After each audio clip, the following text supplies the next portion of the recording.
In tonight's Top Gear, refined muscle from Maserati, the Assetto Corsa, buying a Lotus Cortina, and why you might have to fork out more for driving the firm's car.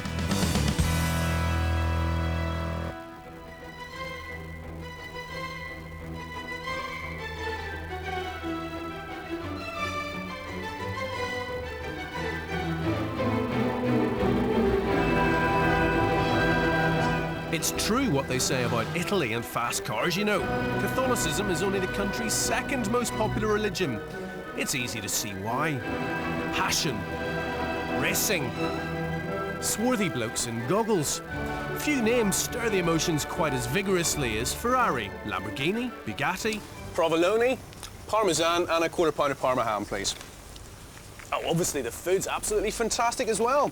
But that's not actually what I was going to say. What I was going to say was... Maserati.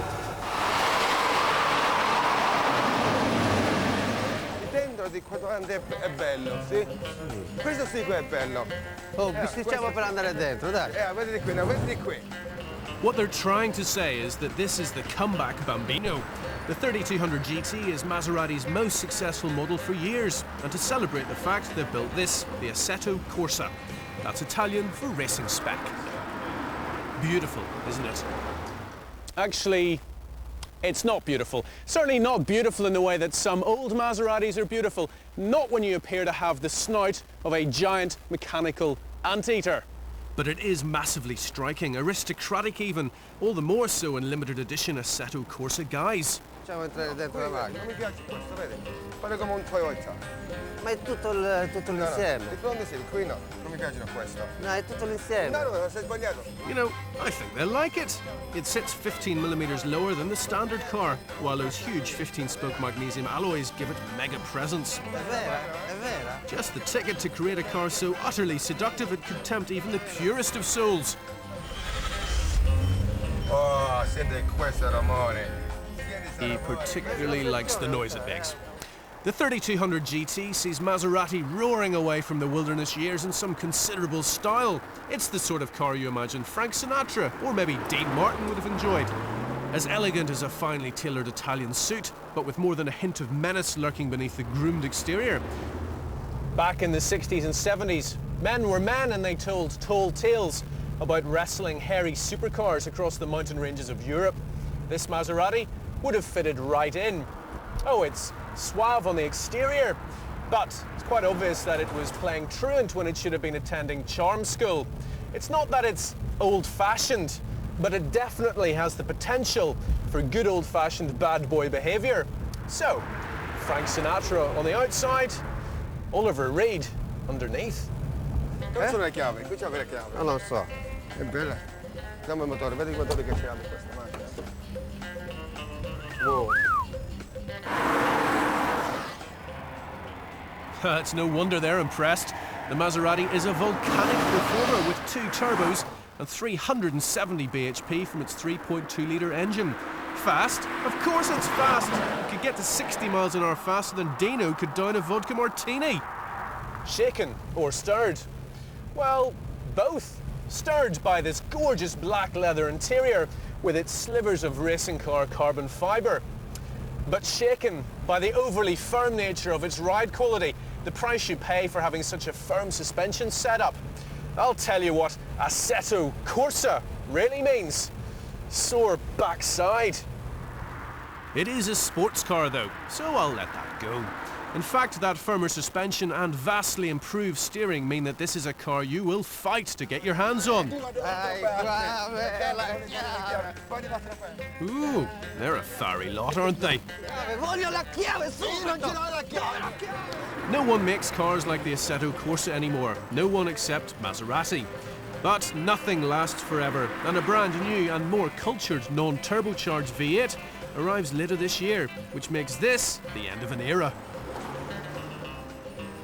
There are smoother, more refined cars available for the £67,950 Maserati asks for the Assetto Corsa.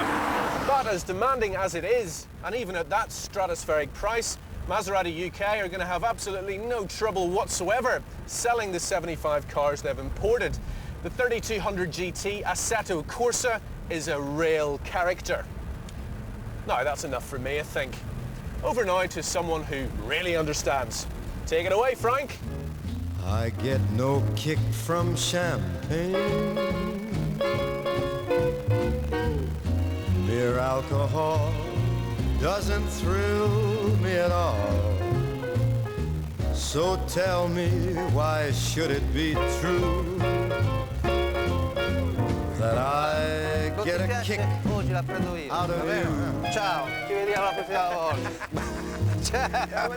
Ciao.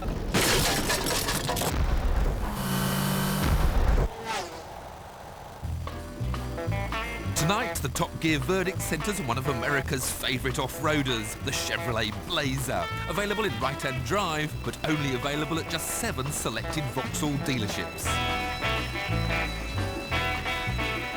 From the front, the Blazer's chrome-laden double-decker grille looks very American.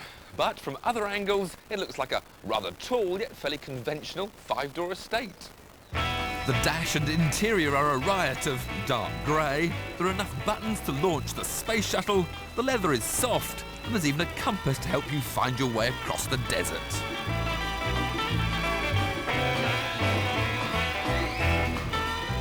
No problems with interior space. It'll swallow 5 burger-loving Yanks and have room for a barbecue in the boot, but there's no 7-seat option. The Blazer has one of the biggest 6-cylinder engines around, a large and lazy V6. It only produces a rather modest 190 horsepower, sufficient to surge you to 60 in just over 10 seconds. The ride and handling are about what you'd expect from a cart horse on leaf springs. But the steering is surprisingly sharp and communicative. And this laid-back driving position and leather-clad wheel put you in the mood to cruise.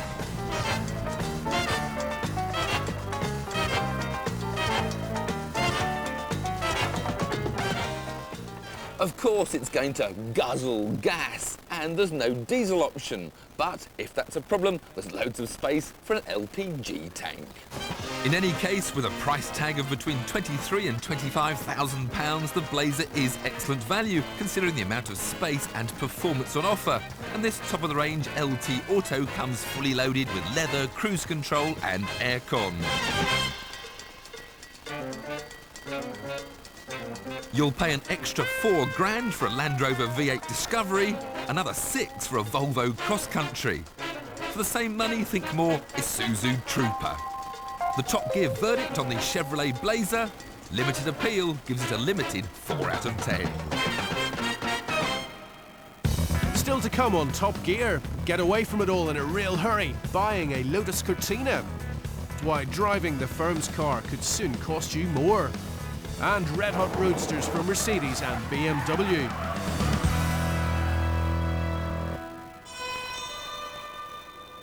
Cars and criminals have always enjoyed a healthy relationship, but none more so than back in the 60s, when the Wheels and the Wide Boys formed legendary bonds.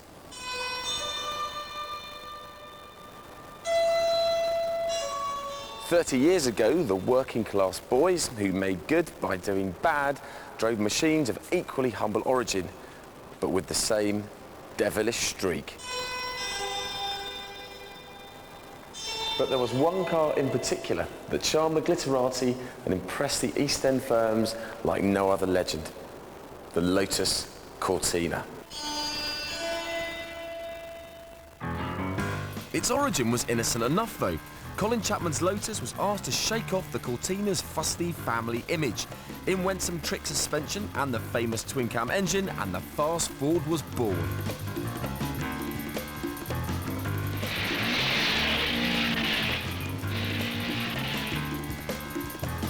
As a saloon car racer, it was unrivaled, sweeping to victories all over the world. But it was the swinging style of Jim Clark which caught the imagination of most. The opposition simply couldn't compete. They crashed, they spun, and crashed again. All in a bid to keep up with the heroic Brit. Jim Clark made it famous, but another man made it notorious. 1963 wasn't just the year the Lotus Cortina was launched. It was the year of the Great Train Robbery, the largest and most audacious crime Britain has ever seen. With military precision, 17 men stole the equivalent of £40 million from the Glasgow to Euston mail train. The man who masterminded the job, Raymond Ettridge, alias George Rachel, alias Keith Miller, alias Bruce Reynolds, was sentenced to 25 years. And now on the right side of the bars, Top Gear has tracked him down to reunite Bruce with the Lotus Cortina he drove at the time. It's a very attractive car, but it's quite plain. And it certainly didn't cause any attention. Obviously, there's certain things when you're practicing thief, let's say, that you don't want to arouse suspicion.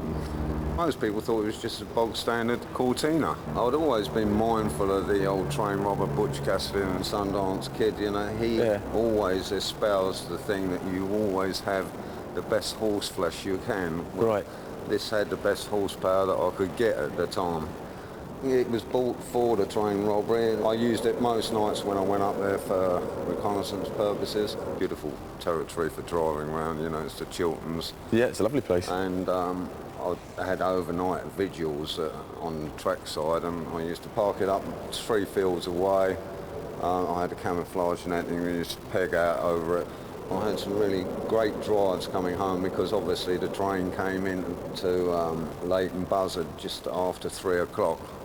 And I'd sort of leave there about 4 o'clock. Of course, it was a good blast from coming back down via High Wycombe to, I was living at Putney at the time, and I did it in an hour one night. Really? Quite hairy, yeah. No speed cameras around then?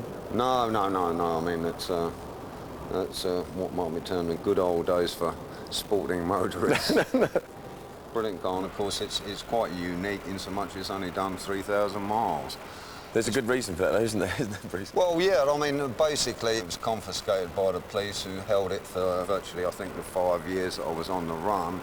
And then, of course, when I was arrested, I signed it over to them as some sort of reparation. They, in turn, put it in an auction where it was bought by Colin Chapman, the very guy who designed it. Funny how things come around. And you know what? I couldn't resist taking the Cortina out for a spin around its old East End stomping ground.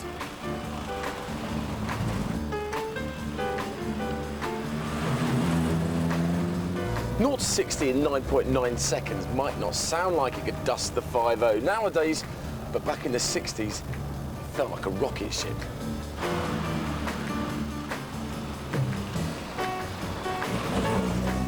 Like all Lotuses, even today, the Cortina isn't just about raw power, it's about handling. And this car feels like it's bristling to be put through its paces.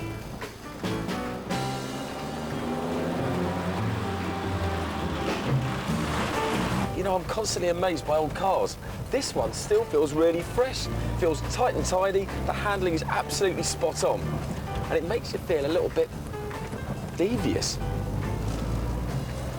I think I've got a tail. If we've whetted the appetite of all you lovable rogues out there who fancy a Lotus Cortina for yourself, here's what to look for. Genuine cars have a special birthmark. Check for this hump that's spot welded into the boot. You should also look for rust around the suspension turrets, headlamp cowls and wheel arches. Original cars should have lightweight panels on the doors, roof and bonnet. Listen, steel, aluminium. When Bruce Reynolds' car was auctioned off along with the rest of his possessions, it fetched a whopping 38.5 grand. That might seem like daylight robbery, but don't worry. Less notorious cars are a lot cheaper. Concours winners fetch about 20,000 quid, whilst clean ones can be found for around 10. You could always opt for a Mark II, which ran from 1967 to 1970. They're more reliable, slightly quicker, but less desirable and therefore more affordable. Be warned though, Lotus Cortinas are good at making themselves scarce and could take a few years to track down. Now, where have we had that before?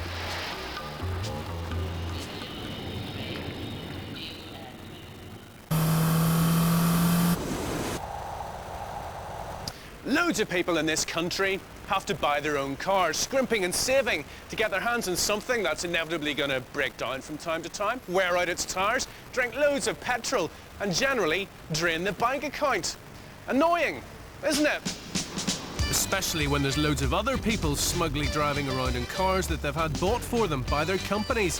They have never had to save up the pennies. They get free servicing, free petrol, and when the ashtrays are full, the company gets them a newer model. Still, at least they get bigger bills. Tax bills, that is. You see, people who have to use their car a lot for business are taxed a little for the pleasure. And people who use their company car a little, well, they're taxed a lot. Now, I know that this is a complex subject, and that those of you who don't actually have a company car are perhaps toying with the idea around about now of flicking over to BBC One to check out that drama featuring the ginger girl who used to be in EastEnders. But this is relevant to you. Or let me put it this way. Today, the company car. Tomorrow, your car. So what does all this mean? If you've got a company car and complete less than 2,500 miles a year on business, the tax charge is 35% of your car's list price. Clock up between 2,500 and 17,999 miles and the charge drops to 25%. Rack up more than 18,000 miles in a year and you'll pay just 15%. Got that? Right, forget it again. Because from April next year, your business mileage will be irrelevant. When it comes to taxation, the only thing you'll need to worry about will be this: carbon dioxide. So why the change? Well, according to lots of scientists, CO2 is a major environmental problem and is heating the world and melting the polar ice caps. Even though lots of other scientists think that CO2 does nothing more than cause plant growth. Anyway, the government is absolutely committed to reducing CO2 emissions, so we've all got to go along with it too. How does it work? If your company car emits 165 grams per kilometre of CO2 or less, your tax charge will be 15% of your car's list price. Then for every 5 gram increase, the tax goes up by 1% to a maximum of 35%. Got that? Right, forget it again. Because each year the goalposts will move. In 2003 the starting threshold will drop, and in 2004 it'll drop even further to get us all driving cleaner cars. Okay, so there's rather a lot to take in, and the chances are that your brain is hurting about as much as mine is. So, let's have a little break and remind ourselves how horribly polluted our world is.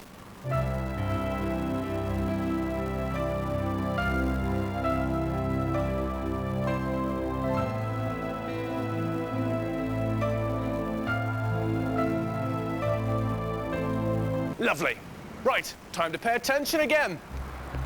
To compare the old and new systems, we'll use this Mondeo Z-Tech S as an example, a car that'll send many a rep's pulse racing. Under the new system, the CO2 emissions for this car equate to a 29% tax charge, which equates to a bill of £1,218.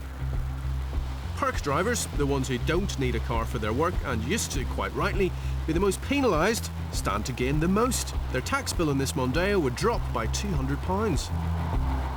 And our high mileage drivers in this Mondeo, who it can be safely assumed couldn't do their job without a car, will have to pay double the tax under the new system.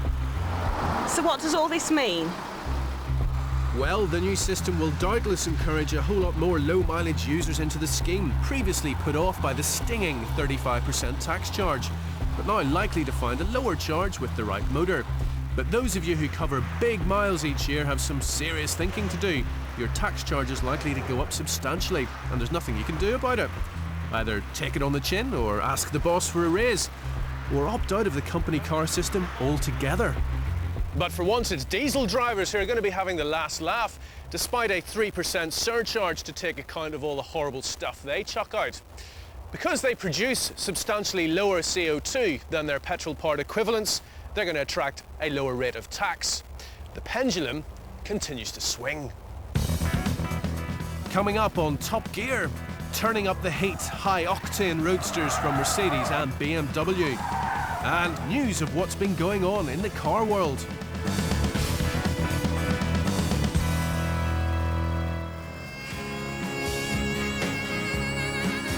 Road Roadsters are bought primarily for a healthy dose of fresh air posing.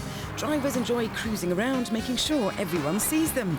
It doesn't really matter how fast they go, just as long as owners feel their money has been well spent. It seems mad then that Mercedes asked AMG to beef up its SLK, and bonkers for BMW to give its M Roadster more power, doesn't it? Nah.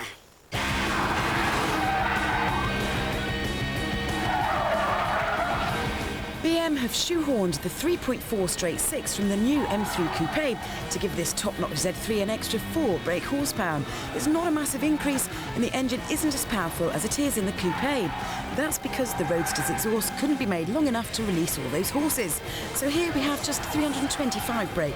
Dandy by me. Everything about this car is so immediate.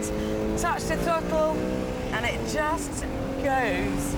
62 miles an hour takes just 5.3 seconds, but the top speed is restricted to 155 miles an hour. But this car is more about pulling power than flat-out speed. Fifth gear acceleration is phenomenal. And as for the gearbox, well, you just glide through the gate. It's lovely.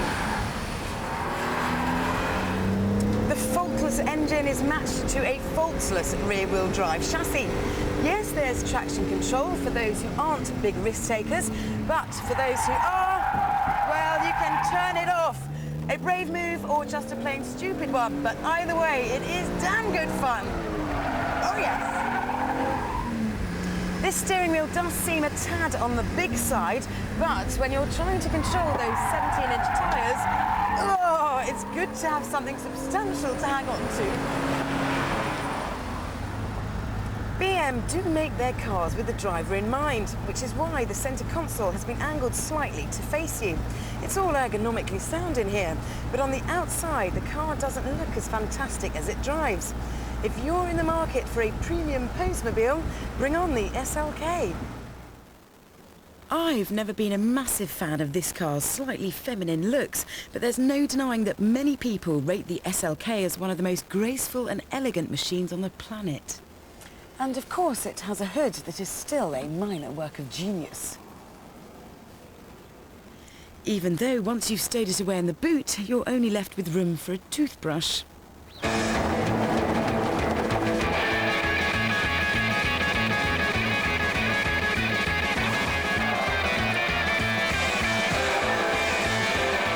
It's taken a fair few years for AMG to bosh their badge onto an SLK, and I'm not sure it's been worth the wait, though they have managed to squeeze 349 brake horsepower from the 3.2 litre, which lops almost 2 seconds off the standard 320's race to 60. At 5.2 seconds then, it's a whisker quicker than the BMW. The supercharged V6 hasn't got the BMW's hardcore edge to it, both in terms of noise and power delivery, and you can't hang on to each gear for quite as long. The automatic box isn't a bad one. You can leave it in drive to potter around or pop it into the semi-automatic mode, so at least you have some sort of control. Where the BMW feels light and agile, the Mercedes feels heavier and a bit more reluctant to play ball on an empty airfield. Oh, you can still have fun in it though. But if you really want to turn heads, then you need to trot out onto the public roads.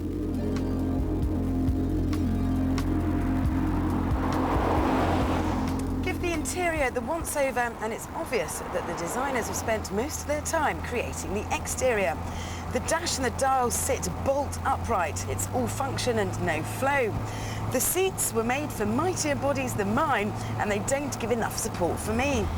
The standard equipment list, which includes this Buffon protecting rear screen, is certainly healthy, but you might feel unwell when you sign the cheque for the expected price tag of 47 grand.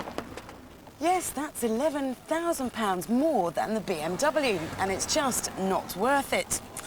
The AMG 32 is an enticing improvement on the standard model, and it has the looks that many lust after, but it lacks soul. The BMW has bags of it, a super involving roadster that's just mad and bad.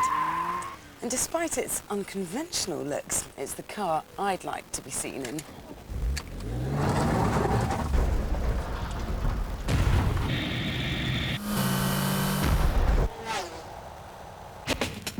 Oh dear. It seems the UK is still significantly more expensive than elsewhere in Europe when it comes to buying cars. The European Commission have just published the results of their most comprehensive survey to date. And when you examine pre-tax prices for 52 of the 81 models tested, the UK recorded the biggest numbers.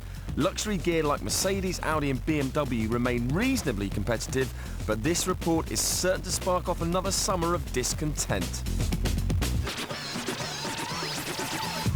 However, there is one big up for Britain, as yet again British workers show Europe the way home. After a continental-wide survey of car factories, the Nissan plant in Sunderland has been named the most efficient, producing 101 cars per employee last year. And in second place was Toyota's Derby plant, where each employee made 86 cars. Impressive stuff, but still a way off the world record. Those toiling chaps at Daewoo in Korea once managed to churn out 165 motors each. Now, talking of efficiency, Volkswagen have proved once again that when it comes to diesel technology, they lead the way. The Little Lupo 3-litre has just set a new fuel economy record. After being driven for more than 3,500 miles around Britain's coastline, a team of experts squeezed a magical 114 miles to the gallon average out of the advanced diesel engine. The rise of the oil burner continues. You know what they say? There's naught as queer as folk. Despite the British weather being wet one day and even wetter the next, an amazing 47,000 cabriolets was sold in 2000. Why is that amazing? Because it's more than the French, Spanish and Italians bought put together. And now, a caution for surfers. Beware of the prices quoted on internet car buying sites. According to independent monitors, Car Price Check, consumers could end up paying 20% more than the originally advertised price. There are often hidden administration fees and delivery charges, whilst 2/3 of the manufacturer's recommended retail prices quoted were incorrect. And getting the cars to European spec can often cost up to a further £1,000. You have been warned. And finally, bad news for show fans. This year's British Motor Show Earls Court has been called off. It's looked a bit shaky ever since most of the major manufacturers pulled out. The show organisers blame the global economy, whilst the manufacturers blame the huge expense of building a stand. Looks like we'll all have to wait until the NEC next year. Never have people look forward to visiting Birmingham so much. Next week, Top Gear is all about value for money. We trade a family saloon for a second-hand supercar. And find one car to do the job of three with just £5,000 to spend. Find out how to get your money's worth in next week's value-added Top Gear special. Next tonight on BBC Two, a brand new series, Ancient Apocalypse.